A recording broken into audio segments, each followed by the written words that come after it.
Hello, folks. Everything new under the sun. This is an update related to the Third Temple, break from the World War III news. But we know that, or at least I believe that World War III will really bring along the Third Temple by way of the Antichrist appearing and kind of quote unquote saving us from World War III famine and economic collapse. And out of that, he's going to create a peace deal. And part of that peace deal, because of the multiple theaters of war, Ukraine, Russia, Israel, Iran, China, Taiwan, and so on, part of the peace deal is that he's going to allow the Jews to build a third temple so they can have peace in the region. And this is an Israeli a politician, Moshe Feiglin. He is a Knesset member, and you can see here there's a video of him. It does show him chipping away at the stone, but it says here. A video was posted on social media showing former Knesset member Feiglin near the town of Eli carving stones for the third temple. This was a very moving experience for me, Feiglin told Israel 365. He recited a prayer before taking up a hammer and chisel to carve a large stone. The prayer asks that just as we carve the stones to serve God, he should form us to serve him. And that just as the stones will be steadfast in the service of God, so should we be steadfast in our unity and our love as fellow man. We are in a very special generation, he said. Now, he is one for coming out and suggesting that he would move towards the third temple if he became prime minister. It goes on.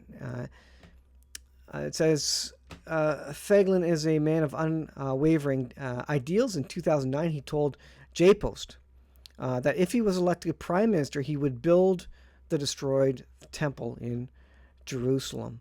So, a lot of people do not like Netanyahu. A lot of people don't like Gallant either. After, this war in Gaza, could he be the next prime minister, and could he push it forward? Now, I won't suggest that he's an antichrist of any stretch, but you know what? It could very well be that the antichrist ends up being, ultimately a Jew. Or someone from that region at the very, very least. So interesting that he is interested in rebuilding it. Of course, he doesn't believe that Jesus Christ is our Messiah.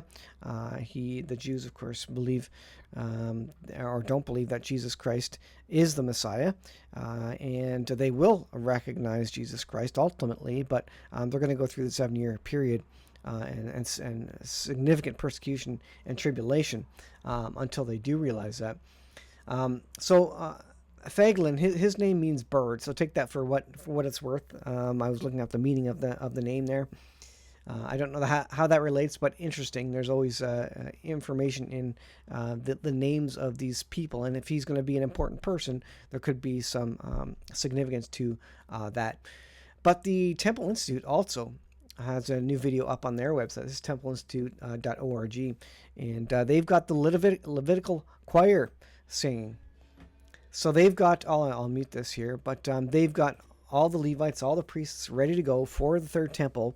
The Temple Institute, again, is the organization that's putting together all the tools, the clothing, the priests, etc., putting all that together so that they're ready for the rebuilding of the third temple.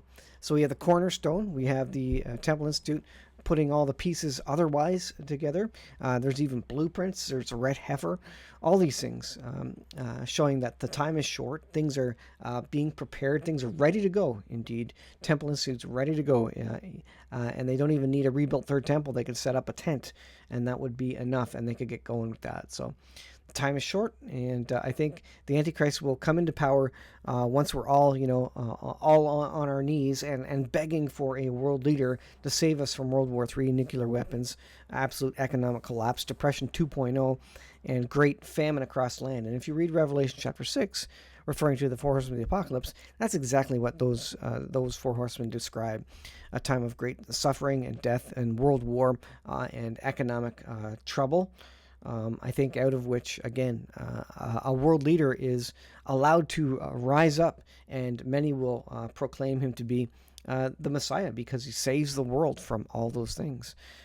But that Savior status is only going to last a while until he causes the abomination of desolation in the third temple, spoken of by Daniel the prophet. So thanks for watching. I'll leave it there. Short video. We'll see you in the next video.